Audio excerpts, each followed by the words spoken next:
I used to believe that if you were kind, the world would be kind back.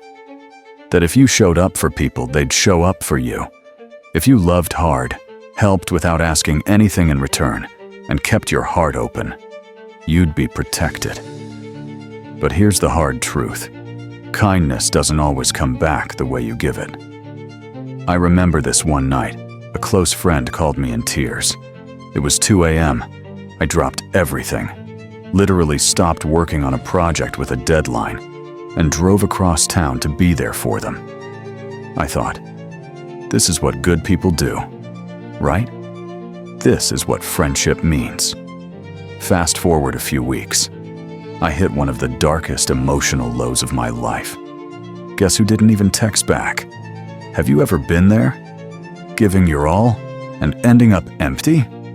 Being the helper, the fixer, the one who always says yes, and realizing no one's ever checking in on you? If that struck a nerve, you're not alone. This isn't about blaming kindness. It's about understanding what happens when kindness goes unprotected. Today, we're unpacking something most people never talk about.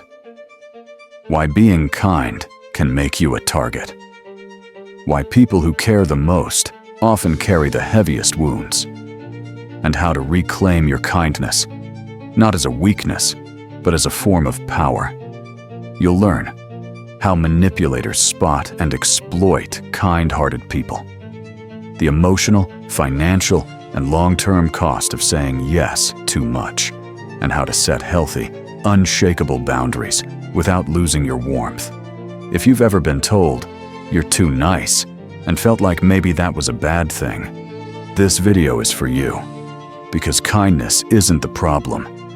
Unprotected kindness is. Let's fix that together. Let's begin. 1. Nice people get hurt when kindness has no boundaries. Her name was Rachel. She was the kind of person everyone leaned on. She remembered your birthday. She brought soup when you were sick. She stayed up on the phone with friends through their breakups, job losses, late-night breakdowns. She was always there. But one day, Rachel got sick. Really sick. And when she needed someone, no one showed up. Not the friend she drove to the airport at 4 a.m. Not the cousin she lent rent money to. Not the coworker she covered for again and again. Just silence. Have you ever felt that way? Like you were doing all the right things, being the good person, only to find out your kindness came with no return ticket? That moment hits differently. It's not just sadness, it's betrayal wrapped in disbelief. You start to wonder, was I wrong to care this much? Did I give too much? And the hardest part? You start questioning your own heart. Let's be honest about something that's hard to admit. Kindness without boundaries isn't noble. It's self-abandonment. When kindness becomes automatic, when it's more about avoiding conflict, guilt, or rejection than it is about choosing to care, it stops being generous. It becomes compulsive. That's not compassion. That's people-pleasing in disguise. And trust me, the world knows the difference. Manipulators can smell that kind of kindness from a mile away. Not because you're weak, but because you're unguarded. Here's the difference that matters. Intentional kindness says, I choose to give because it aligns with who I am. Reactive kindness says, I have to give or I won't be loved, accepted, or safe. Only one of those leads to freedom. The other? It leads to burnout, bitterness, and regret. Rachel didn't need to stop being kind. She needed to start being clear. Small but powerful lesson. Being kind doesn't mean being available to everyone all the time, at your own expense. It means giving from a full place, not from fear.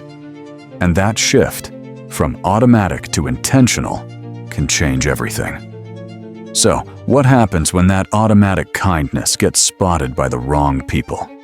How do manipulators and takers recognize nice people and take full advantage? That's exactly what we'll uncover next. Let's talk about the predator's playbook. 2. The psychological trap. Why kind people get targeted. Have you ever wondered why certain people always seem to get taken advantage of, while others, no matter how kind they are, seem untouchable? It's not just about being nice, it's about how you became nice. Let's go back, way back.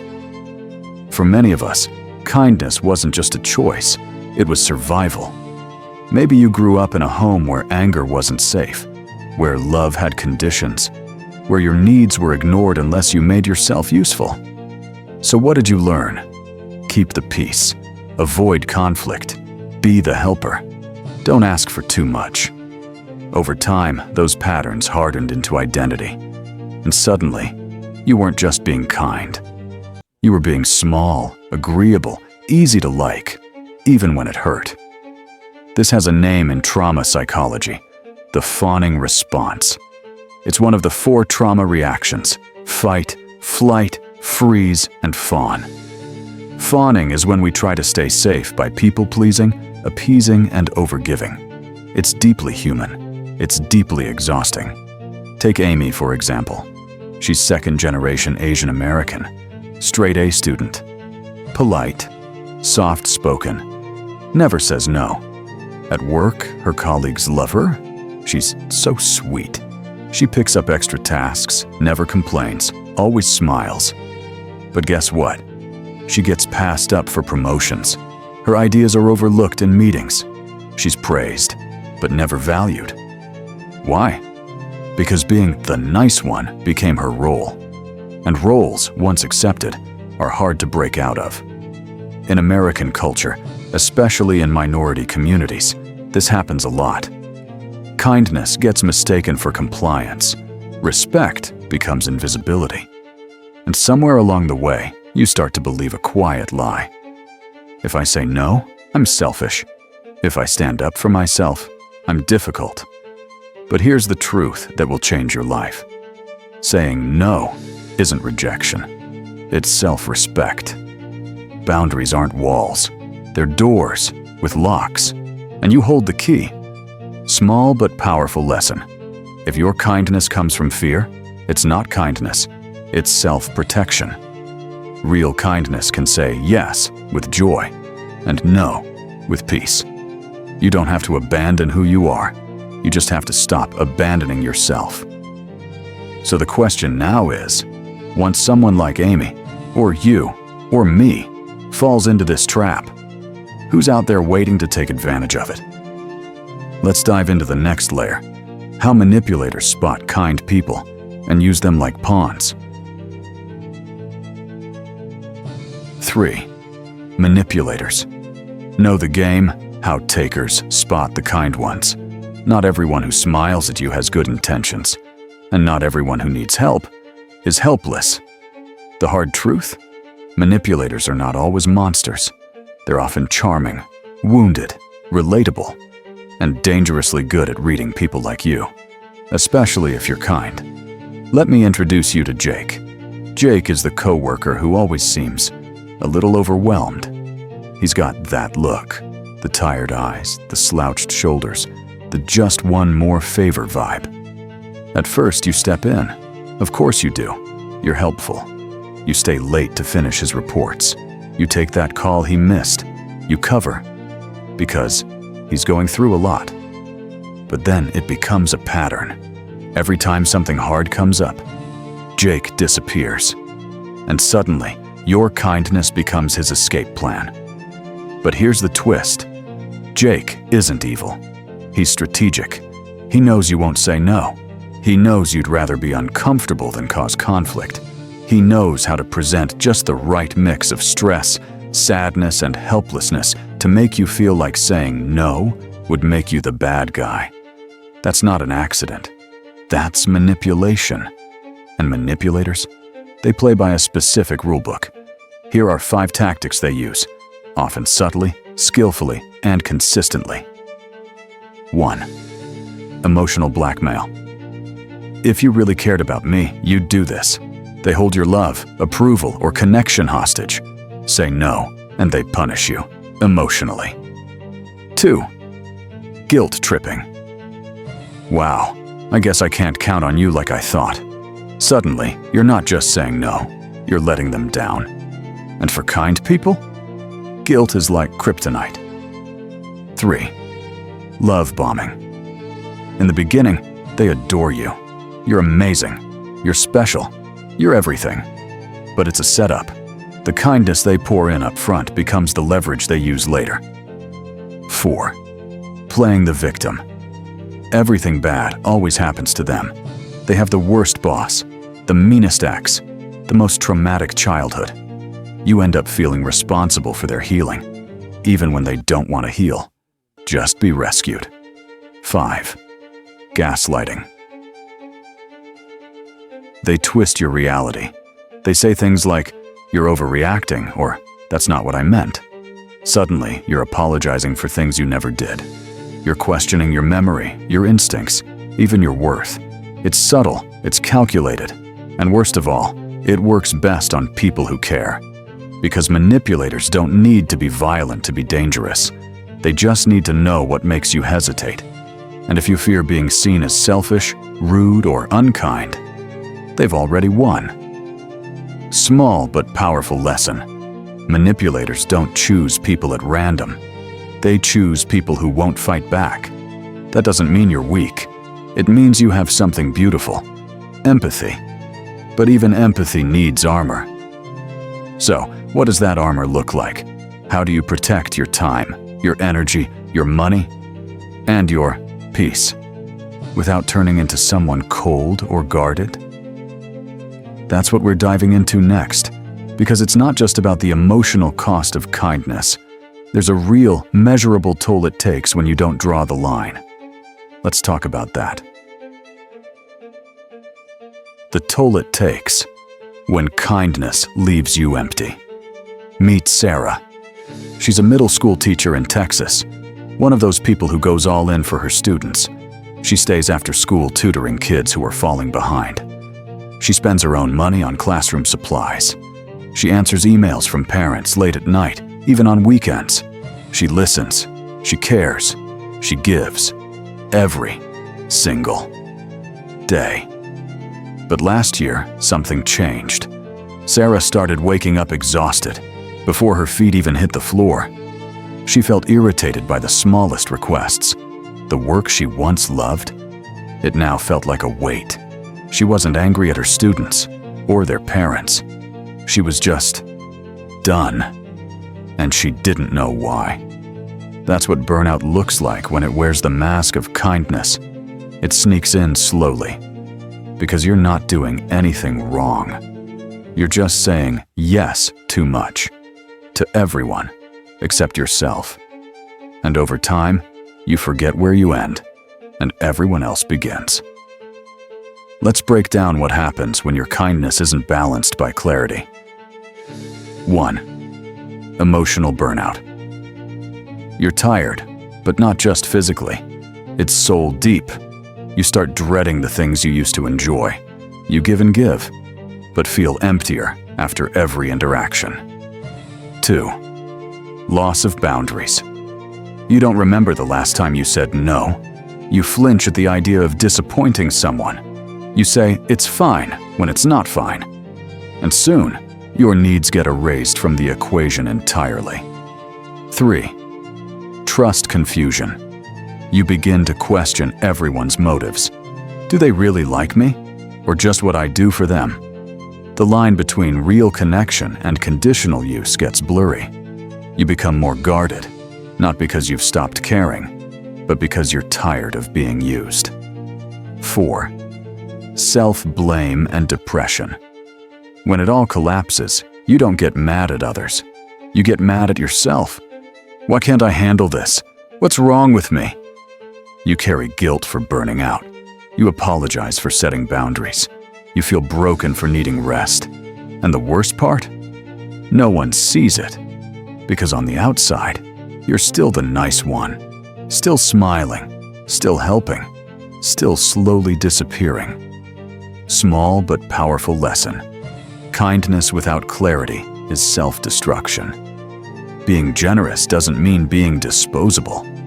Being available doesn't mean being empty. The world doesn't need you to burn out to prove you care. It needs you whole.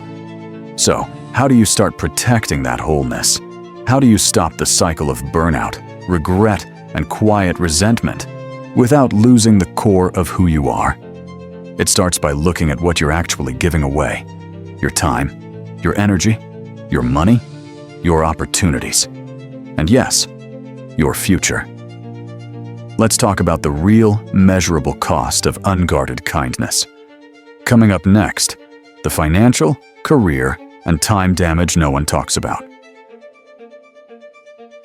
5. Financial, time, and career damage. The hidden cost of being too nice. Let's get real for a moment. Kindness doesn't just cost you emotionally. It can also cost you money, opportunities, and respect, especially in the workplace. A recent study from the University of Notre Dame found that people who are more agreeable, aka the nice ones, are statistically less likely to be promoted and earn lower salaries on average than their more assertive peers. Not because they're less talented, but because they're more likely to say yes to unpaid labor, more likely to avoid negotiating, more likely to do the invisible work that no one tracks, but everyone expects. Let me tell you about Evan. Evan works in customer service at a mid-sized tech company. He's the reliable one, the one who always says, "Sure, I'll cover that shift." The one who trains new hires even when it's not in his job description. The one who steps in when things fall apart and never asks for credit. Everyone likes Evan. They say, "He's such a team player." But guess what happened when annual reviews came around? They promoted someone else. Someone who had clear boundaries. Someone who didn't say yes to everything, but made sure every yes they gave was seen and valued. Because in most workplaces, especially in modern American open culture environments, visibility matters. You're not rewarded for how much you give. You're rewarded for how clearly you communicate your value. And kindness, without strategy, often hides that value. Let's break down the real toll this takes. 1. Financial loss. You take on extra work, but don't get paid for it. You avoid negotiating salary or asking for a raise. You loan money to friends or family, and never get it back. Over time, your bank account reflects your lack of boundaries more than your generosity. 2. Time drain. You give up weekends. You cancel your own plans. You push your dreams aside to make room for someone else's emergency. Your time is your most limited resource, and it's gone. 3. Missed career opportunities. You don't apply for the promotion. You stay in roles that drain you. You get passed over because you're seen as support instead of leadership. All because you've been too busy supporting everyone else's growth and forgetting to claim your own. And here's the thing. You might think, but I don't do it for recognition. That's admirable. But doing things without recognition doesn't mean they don't deserve recognition. You can be humble and visible. You can be generous and assertive. You can be kind without being a doormat. Small but powerful lesson. Unprotected kindness doesn't just break your heart, it can break your future. And no one's coming to protect your time, your energy, or your career, but you. It's not selfish to advocate for yourself. It's strategic, it's wise, and it's necessary. So, how do you start shifting from constantly giving to giving smart? How do you recognize when your kindness is being used and reclaim control without turning cold? It all starts with clarity and boundaries. In the next part, we'll break down the tools you need to protect your kindness without losing it. Let's talk about how to say no with strength and without guilt. 6. Reclaim your power. Kindness needs muscle. 2. So, how do you do it? How do you stay kind in a world that sometimes treats kindness like a weakness? How do you keep your heart open, but your time, your energy, and your sanity protected? The answer isn't to stop caring. The answer is to start choosing when, how, and who you care for. That's called assertive kindness. It's not loud. It's not cold. It's not cruel. It's kindness with a backbone. Let me introduce you to Lena. For years, Lena was the classic people pleaser. She said yes to everything. Extra work? Done. Driving someone to the airport at 5 a.m.? Absolutely. Listening to hours of emotional dumping without once being asked how she was doing? Of course. She thought being the dependable one made her a good person. And maybe it did. But it also made her exhausted, resentful, and invisible. Then something shifted. It wasn't a big moment, just a quiet realization. I'm showing up for everyone, except myself. Lena didn't become harsh or distant. She became clear. She started checking in with herself before committing. She stopped over-explaining her no. She began prioritizing time for the things she loved, not just what others expected from her. And the wildest part? People respected her more. Because here's the truth. You don't lose people when you set boundaries. You lose people who only loved you without them. And those aren't your people anyway. Assertive kindness sounds like, I care about you, but I'm not available right now. I hear that you're struggling, and I still need to protect my energy. I want to help, but not at the cost of my own peace. It's honest. It's compassionate. It's powerful. Because at the end of the day, you teach people how to treat you by what you tolerate. Say that again to yourself if you need to. You teach them with every yes that cost you your well-being. And you teach them again when you start saying no with peace in your voice and strength in your stance. Small but powerful lesson. Being kind doesn't mean being available. It means being aligned with your values, your time, and your truth. When you give from that place, your kindness becomes more real, not less. And you become someone who's not just nice to others, but finally, kind to yourself. So, what does that look like in real life? How do you actually say no without the guilt trip that usually follows? In the next part, I'll give you the tools, real phrases, real mindset shifts, to help you protect your space without apologizing for it. Let's learn how to say no with grace and without guilt. 7. How to say no without guilt, the kind boundary. Saying no is hard, especially when you're used to being the one who always says yes. Yes to helping. Yes to extra work. Yes to plans you don't want, favors you can't afford, or emotional labor you're too drained to carry. But here's what no one tells you. Every yes that goes against your peace becomes a quiet no to yourself. Let me ask you this. Have you ever said yes to something and immediately felt that pit in your stomach? Not because you didn't care, but because deep down, you knew you were betraying your own needs. That's called a guilt-driven yes. It's a yes fueled by fear. Fear of disappointing someone. Fear of being seen as selfish. Fear of confrontation. Now compare that to a value-driven no.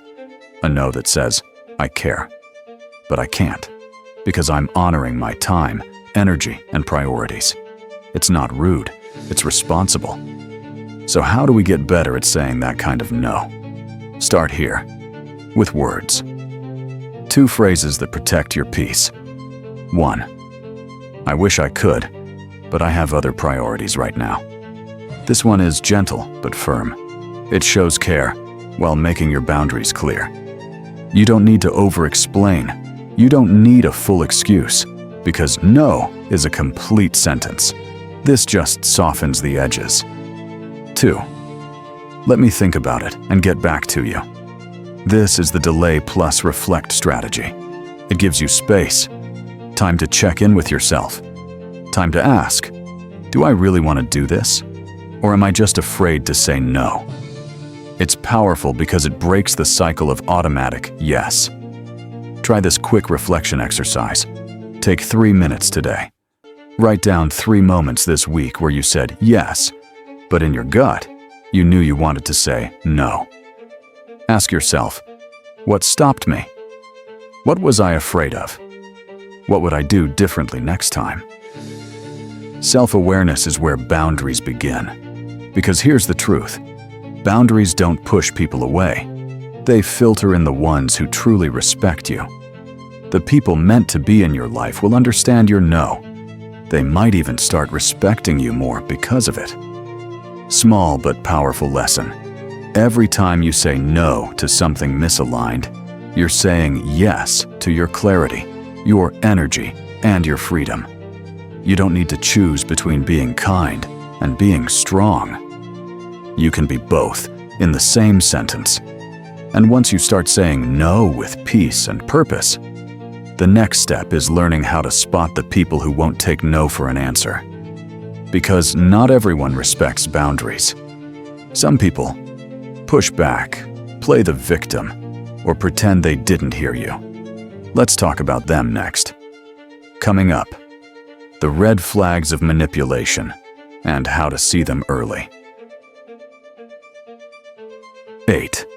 Red flags in disguise. The subtle signs you're being used. Manipulation doesn't always show up with bad intentions. Sometimes it comes dressed as closeness, as vulnerability, as just needing someone like you. And if you're a kind person, here's the truth. You're not just generous, you're a magnet for good people. But sometimes, for takers too. Let me tell you about Chris. Chris was one of those high-intensity friends, the kind who always had a crisis. He struggled with anxiety and depression and talked about it often, which made it hard for his best friend, Daniel, to ever set a boundary. If Daniel didn't reply to texts immediately, Chris would send a guilt-filled voice memo. "Wow, guess I'm on my own again. I thought you were different." And just like that, Daniel would cancel his plans and rush over. Every time, not because he wanted to, but because he felt responsible for someone else's emotions. That's not friendship. That's control, wrapped in pain. So how do you spot the early warning signs before your kindness is weaponized against you? Here are 7 red flags in disguise that kind people often miss. 1. The urgency addict. They always need help right now. Everything is a crisis. Your time is never yours, because they make you feel like every request is life or death. Their emergency becomes your obligation. 2. The silent punisher. They give you the cold shoulder when you say no. They don't argue, they just disappear, and you end up apologizing for honoring your own boundary. 3. The situational friend. They only show up when they need something. Support, a ride, a favor. But when you need them, suddenly they're busy, or silent, or forgot. 4. The guilt trapper. You say no, and suddenly you feel like a villain. They drop phrases like, "After all I've done for you," or, "Wow, I didn't think you were like that." You're not saying no to them. You're saying yes to yourself. Don't let them twist that. 5. The emotional blackmailer. They use your loyalty against you. If you were a real friend, you'd do this. They tie your kindness to your worth. Say no, and they question your entire character. 6. The feelings dismisser. When you express how you feel, they shut it down. You're overreacting. You're too sensitive. Your emotions are valid. If someone consistently makes you feel small for having them, they're not safe. 7. The pain manipulator. This is the hardest one to spot because they are in pain. But instead of healing, they use that pain to control. They say things like, You can't leave. I'll fall apart. If you cared, you'd be here, always. This isn't about judging their struggles. It's about not letting their wounds become your leash. Small but powerful lesson. You're not a bad person for noticing red flags. You're a better one for respecting them. Kindness doesn't mean ignoring your instincts. It means honoring them and setting standards for how you're treated. So now that you know the signs, how do you move forward with confidence? How do you give, support, and care without getting drained, guilted, or used? It's time to shift from blind kindness to smart, powerful, intentional generosity. Let's talk about what that really looks like next. Coming up, smart kindness versus blind kindness. How to give without losing yourself. 9th, smart kindness versus blind kindness. Give without losing yourself. Kindness at its core is a beautiful thing. But here's a question no one asks often enough. Is your kindness helping or quietly hurting you? Because not all kindness is the same. Some of it empowers. Some of it erodes. Let's break this down. There are 2 types of kindness, and knowing the difference can change your life. Smart kindness. It's intentional. It's selective. It's rooted in self-respect. Smart kindness says, I choose to give because I have the capacity and the clarity to do so. It knows when to say yes and when to lovingly say no. It understands that generosity without boundaries isn't kindness, it's depletion. Blind kindness. It's automatic. It's driven by fear, guilt, or obligation. It lacks awareness and invites resentment. Blind kindness says, if I don't help, I'll feel bad, or they'll be upset. It's giving to avoid discomfort, not because you want to, but because you feel like you have to. And over time, it doesn't just drain you. It starts to make others expect more than you can give. Let me ask you this. If someone only sees your kindness, but never your limits, never your needs, never your no, is that a connection? Or is that a transaction? Now, here's the twist. You can be wildly successful and still be kind. In fact, most great leaders are kind, but they're also clear. Think about high-performing CIOs. They donate to charity. They mentor younger entrepreneurs. They build culture and support people. But they're also ruthless with their time, energy, and standards. They don't say yes to every meeting. They don't apologize for setting priorities. They don't burn out to prove they care. Why? Because they understand this. Kindness is most powerful when it's paired with discernment. And so should you. Because smart kindness doesn't make you less human. It makes your heart more focused, your impact more intentional, and your relationships more balanced. Small but powerful lesson. When you learn to give with clarity, your kindness stops being invisible and starts becoming unstoppable. People see it. They respect it. And most importantly, you still have something left for you. Now the question is, what kind of world do you create for yourself when your kindness is no longer tied to fear? When your heart is strong, not just soft? When you lead your life instead of being led by guilt? Let's talk about that. Because the goal isn't just to protect your kindness, it's to transform it into your greatest strength. Coming up, from target to leader, turning kindness into power. 10. From target to leader, turning kindness into power. If you've ever been called too sensitive, too nice, or too available, if you've ever felt like your kindness made you a magnet for people who only took, if you've ever walked away from a relationship, job, or friendship feeling drained, used, or invisible, this is for you. You don't need to stop being kind. You need to stop thinking kindness means being a victim. Because you are not powerless. You are not too much. And your softness? It's not a flaw. It's a superpower when you learn how to wield it. The world doesn't just need louder voices. It needs clearer hearts. People who care deeply. People who lead with integrity. People who give, but only when giving aligns with truth, not guilt. That can be you. Not the one who says yes to everyone, but the one who chooses where to give and where to draw the line. Because the most powerful kind of kindness is the kind that doesn't beg to be seen. It stands tall, it speaks clearly, and it leads without needing applause. Imagine this.